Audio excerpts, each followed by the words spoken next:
Weiss, and he's been waiting a long time. Is Ron still here? There he is. Ron, I'm not going to ask all your questions. You got too many. Number one, Ron's got a broken recycling toter lid. He needs a new lid. So Michelle or Carolyn, even though Ron's from Fort Washington, help Ed Burrows out by getting Ron a lid.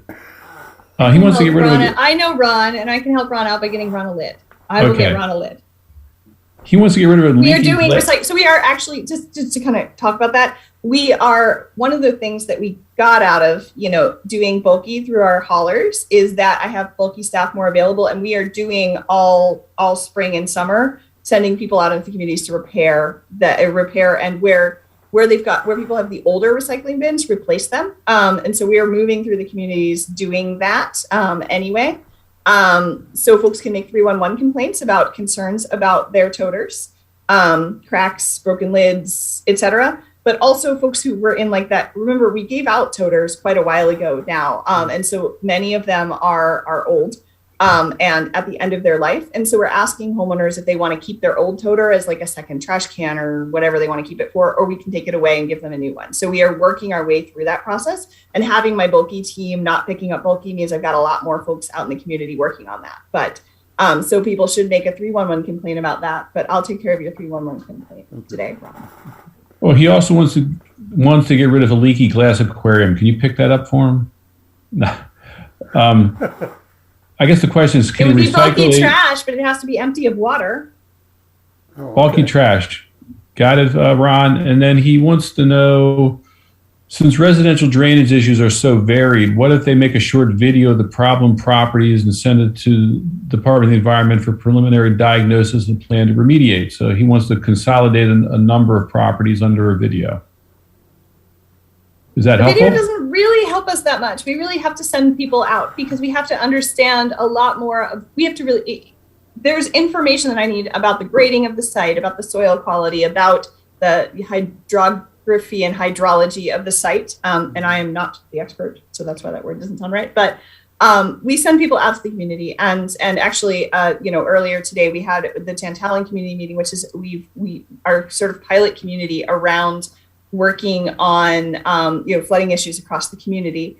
And so we're going to do kind of a blitz in that neighborhood to really look at a number of residential issues. And we hope to do similar things like that in the future. We're trying to understand how we do things like that, because residential drainage, your issue is not necessarily your next door neighbor's issue, right? It depends upon the soils. It depends upon, when your house was built, how it was built, how it was graded, how it's settled, how the water runs through your yard. So if you have a residential drainage, so if your home if there's water coming into your home or there's water pooling in your yard, you make a 311 complaint, and we send a residential drainage inspector out, and they figure out what's going on and they make recommendations.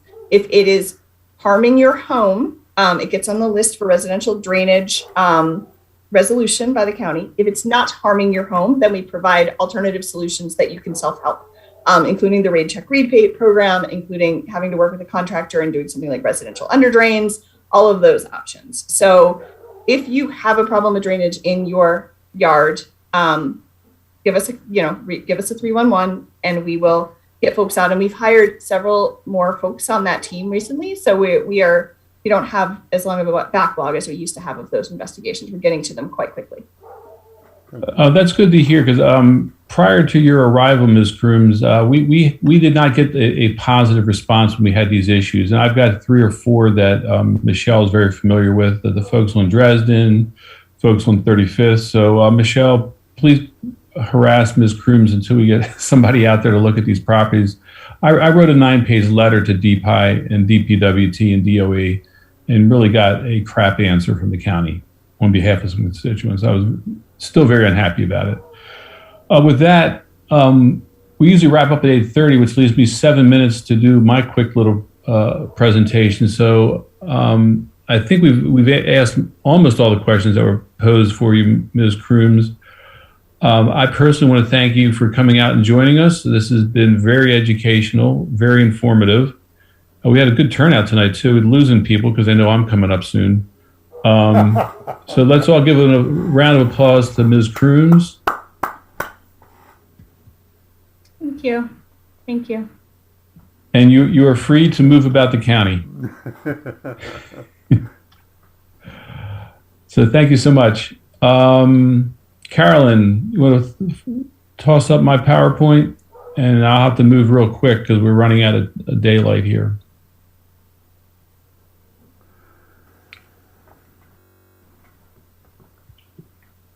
Okay, well, we know about the first slide. Just the latest COVID news that comes off the county website. Unfortunately, we can't get the latest up-to-date information. We haven't been able to get it since January because of the data issue that the state had. But this shows hospitalization. So there's a couple of different hospitalization metrics here. And as you can see, things are as good as they've been. So we're happy about that. Next slide. Although I'm still COVID cautious and I recommend it too. We do have a District 1 survey. And for those of you who don't know, we send these out to everybody that's on the call. So you will get a copy of this, and there are clickable links in the PowerPoint. So you don't have to try to write all this down. You will get this and you can look up anything that you wish. Next slide.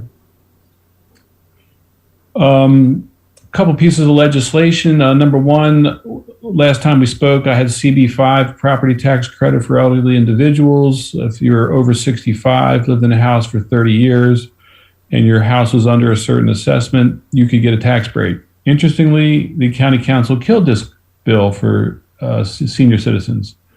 I've listed the folks who voted in favor of the bill.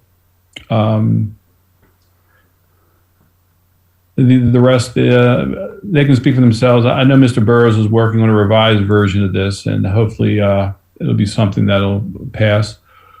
CB15, this is a bill that'll help push forward the climate action plan. I wish we could do retrofits, but what this bill does is require new development, single-family houses, detached or attached, to provide electric vehicle charging infrastructure. And Ms. Crooms helped me with the bill. I appreciate that. Thank you so much. And we actually got the building industry to agree to this bill, and it came out of committee this week, I guess Tuesday, and should be going before the council for a final vote in a few weeks. So hopefully this bill will pass, and this will be a good environmental climate action bill. As Ms. Crooms mentioned, I put in CR 32, which would adopt a climate action plan that was introduced before the county council yesterday. It'll be going to committee. So this will be up in front of the council TIEE committee sometime in the next couple of weeks. We don't have a date on this. The good news is we do have 6 co-sponsors out of 10 council members. So if we can get all the co-sponsors to support it, I have no doubt that Ms. Crooms will have some recommendations to make the bill better. Or at least more palatable to the administration. So looking forward to this moving forward. Next, I've got 3 bills that I'm working on. So these will hopefully be coming up soon.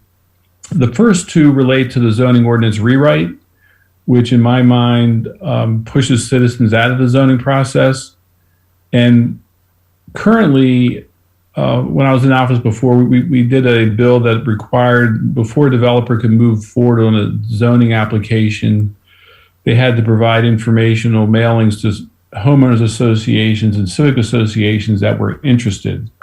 One of the problems is a lot of HOAs and civic associations either do not sign up to get the mailings, or they change officers and then it just goes nowhere. Individuals are prohibited from signing up. Which makes some sense because you don't want 2,000 people signed up and every applicant has to send out a letter to every single person on the list. This bill would actually allow individuals to sign up to get an email. Doesn't cost the applicant any extra money. So if you're interested in keeping abreast of developments popping up in your neighborhood, this bill would help you get on the list to receive those notices. So it's important to understand this is the notice that somebody's moving forward on their development. Okay, so it's not just a general, there's some development in the area, or could be in the future. This is the way it's going to be under the new zoning rewrite. they're going to be required. This goes to the next bill that I'm talking about. They now have to hold a meeting of the public. But my question was, well, if most of the civic associations don't sign up for the information, how will their residents know that there's a meeting to go to? So you can sign up to get the information, a mailing that'll tell you about the pre-application neighborhood meetings that are going to be required. The second bill, when you have these pre-application neighborhood meetings, the applicant's required to take down the information of who showed up, what their contact information is, and what issues were raised and discussed. The zoning rewrite says, but that information will not be allowed in the record, which makes no sense. If you're taking the information and holding a meeting, you would want to know what came out of the meeting.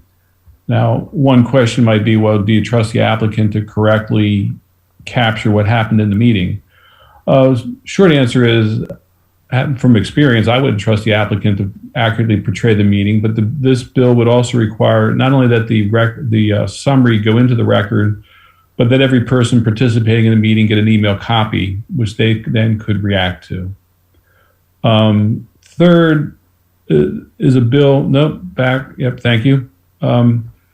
We have just a proliferation of gas station applications for the last several years. They pop up everywhere, which seems to make no sense because more people are getting electric cars, and at some point these are going to be really obsolete. In many cases, you need a special exception, which is basically a zoning hearing to get a gas station. But in a lot of places like Route 1 and Route 197, you don't need a special exception. So this bill would require a special exception for every gas station application anywhere in the county, which would give the public and the county council the opportunity to reject gas station applications should it be warranted. Next. Just going to mention Bill 612. I'm guessing Judy McLean here probably knows more about it than I do. But this was one of the bills to penalize street racing and exhibition driving. I basically have highlighted some of the provisions that were in my last PowerPoint from a couple months ago. The bill has been approved by the House and the Senate. As of earlier today, it was still waiting the governor's signature. It increases, it defines what exhibition driving is, which if you don't know, it's doing wheelies and things of that nature, donuts, for the purpose of having people come watch and videotape and cause lots of noise and disruption. Unfortunately, the bill took out violations for people who go participate, go watch. And you have hundreds of people come watch these events. And many of you have complained to me and to the police commander about the noise and danger from these events. You can hear them for miles.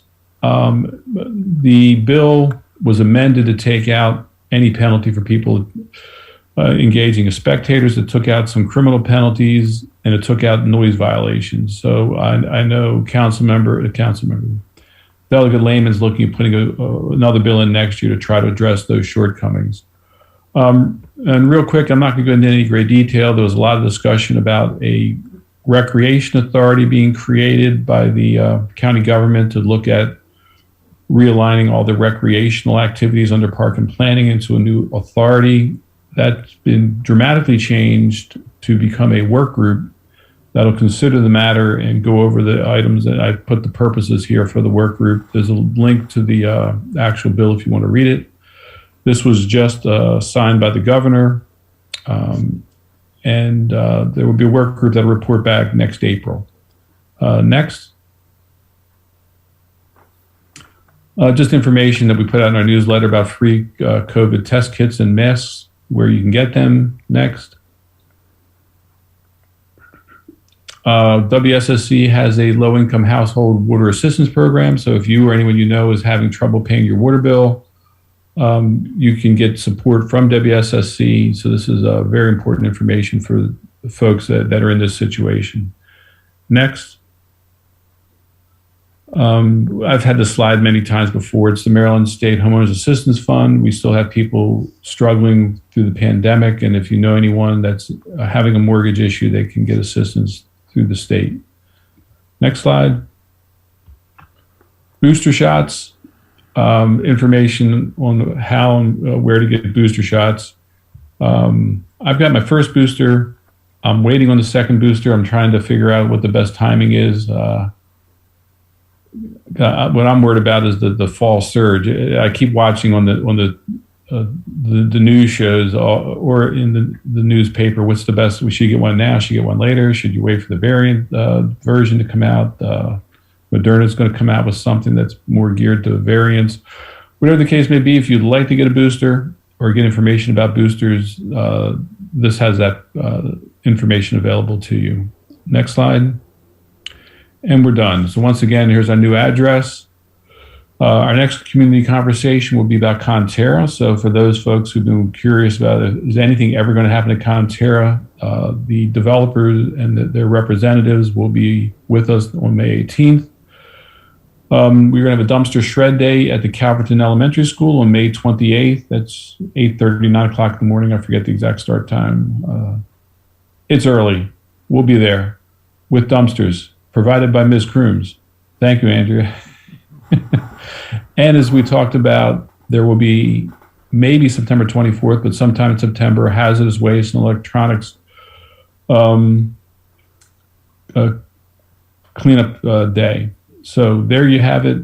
We're also going to do a dumpster day in the fall, but we don't have a date for that yet. Or if we do, I don't remember it.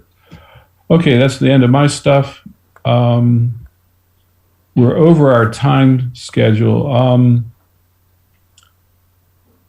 I guess what we'll probably do is just email answers to the questions that came to me. Major, did you have anything you wanted to address? Anything else? No, unless somebody has questions for me directly, no, I'm here for you.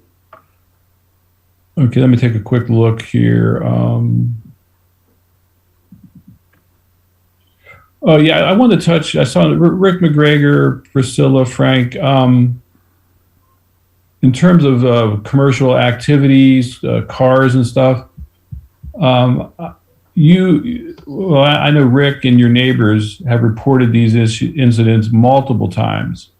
I've reported them multiple times, and I reported your issues on your street, Rick, again this morning, even before I saw this question. I'm trying to get DPI to pay attention. I basically, without using all caps, but just being pointed, I yelled at them again today for this continuing. So all I can tell you is we're working on that. Was John Glennon on here? I don't think he asked a question, but John was here earlier.